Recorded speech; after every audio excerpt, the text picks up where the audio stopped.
Hello મિત્રો, કેમ છો? આજના વિડીયોમાં તમારું બધાનું સ્વાગત છે. જય રામાપીર. તો મિત્રો, આજે અમારે છે ને સ્નેહ મિલનનો કાર્યક્રમ છે રાજકોટ સાપર વેરાવળની અંદર, બરોબર છે. તો અમે આજે અમારા સમાજની અંદર અમારું સ્નેહ મિલન થાય છે. તો બધા અમારા કાર્યકર્તા મિત્રો બધા જો અડીમળી અને બધું કાર્યક્રમ ગોઠવો છે ને આજે અમારે એક ખાસ મહેમાન આવે છે મિત્રો. તો આ મહેમાન છે અમારે ભગવાનજીભાઈ કરગટિયા, માંગરોળ તાલુકાના ધારાસભ્ય છે, બરોબર. આજે અમે એમને આમંત્રિત કર્યા છે. તો અમે એમને કીધું કે ભાઈ અમે થોડી આજ અમારા માટે થોડું ટાઈમ કાઢો અને અમને થોડુંક પ્રોત્સાહન કરો. તો એમને કીધું કે કાંઈ વાંધો નહીં, એ મારા કાકા બંધ થાય છે. તો હું એમને પછી લેવા પણ પહોંચી ગયો સામે અને લઈને જો સ્ટેજ પાસે પહોંચાડું છું. તો એમને અમારા માટે ખાસ ટાઈમ પણ કાઢ્યો છે મિત્રો.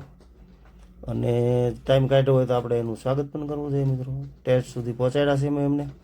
અને ત્યાર પછી અમે એમને હાથે જો બધાને મુલાકાત કરાવી. મારા સમાજના બધા અગ્રણીઓ છે ભેગા થયા. અને પછી આજે અમે છે ને એમને હાથે દીપ પ્રાગટ્ય પણ કરાવવા જઈ રહ્યા છે. એને અધ્યક્ષસ્થાન આપ્યું અને ભગવાનજીભાઈને દીપ પ્રાગટ્ય કર્યું. ભગવાનજીભાઈ છે અને અમારા કેશુભાઈ બુવા, આ અમારા અગ્રણી પરબત બાપા છે, સાપર પારડીના જે પ્રમુખ પણ સરપંચ પણ છે અને રાજકોટના પ્રમુખ પણ ભરતભાઈ વાટિયા છે અને ડાયાભાઈ ઘોસિયા અમારા સાપર વેરાવળની અંદર ટ્રસ્ટી છે, બરોબર. જય રામાપીર બાકી. અને હવે છે ને અહીંયા દીપ પ્રાગટ્યનું કાર્યક્રમ પૂર્ણ થાય છે પછી અમે બે બાળકીઓને બોલાવી પ્રાર્થના ગીત બોલવા માટે. બંને બાળકીઓ પ્રાર્થના ગીત બોલશે, બહુ મસ્તીની ગીત બોલે છે મિત્રો. અને એમની પ્રાર્થના ગીત પૂર્ણ કરી અને ત્યાર પછી અમે છે ને અમારો આ કાર્યક્રમનો દોર આગળ વધારવા જઈ રહ્યા છે, બરોબર. કાર્યક્રમ દોરની અંદર શું કરવાના મિત્રો કે મહેમાન આવ્યા છે તો મહેમાનને કંઈ આપણે એને બે શબ્દો સાંભળવા તો પડે જ. તો મહેમાનને અમે ભગવાનજીભાઈને કીધું ભાઈ અમને કાંઈ પણ તમે પ્રોત્સાહન કરો, કંઈ બે શબ્દ સંભળાવો. તો એ જ ભાષણ કરે છે અમારા સમાજ માટે, જે કંઈ કહેશે સમાજના હિત માટે કહેશે મિત્રો.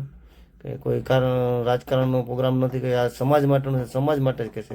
અને મને એવું થઈ ગયું છે કે લાવ થોડુંક સમાજ માટે દાન કરીએ છીએ. તો પછી મેં સમાજને 25,000 રૂપિયાનો ચેક લખી અને અમારા પ્રમુખશ્રીને હાથે અર્પણ કરું છું. પછી અમારા બૈરાઓનું જો ગ્રુપ બનાવ્યું છે કે દર મહિને છે ને બૈરાઓ દર મહિને સમાજને 100 રૂપિયા આપશે ઘર દીઠ, બૈરાઓ જ. અને બાકી અમારા પુરુષોનું તો ગ્રુપ અલગ જ રહેશે. પછી બાળકીઓ કે અમારે દાંડિયા રસ રમવું છે તો એમને માટે દાંડિયા રસનો પ્રોગ્રામ પણ કરી નાખ્યો છે મિત્રો.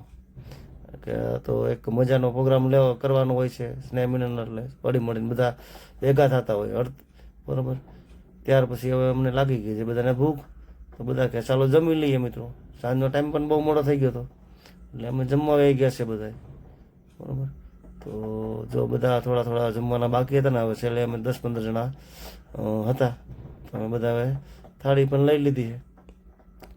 અમારું મિત્ર સર્કલ બસ છેલ્લે અમારું ટ્રસ્ટી મંડળ જે સમાજનું છે ને એમાં બધા અમે છેલ્લે બાકી રહીને છેલ્લે અમે જમતા હોય છે. બધાને જમાડીને અમે જમીએ એમાં મજા આવે. હું સૌ મારા મિત્ર છે હર્ષુભાઈ, અમારા હર્ષુભાઈ બાલસ પણ છે, બરાબર. તો આવી રીતે બધી અમે મજા કરતા હોય છે મિત્રો. અને બધાને જમાડીને જો અમારા બાલસભાઈ જો ટકો દેખાડે છે.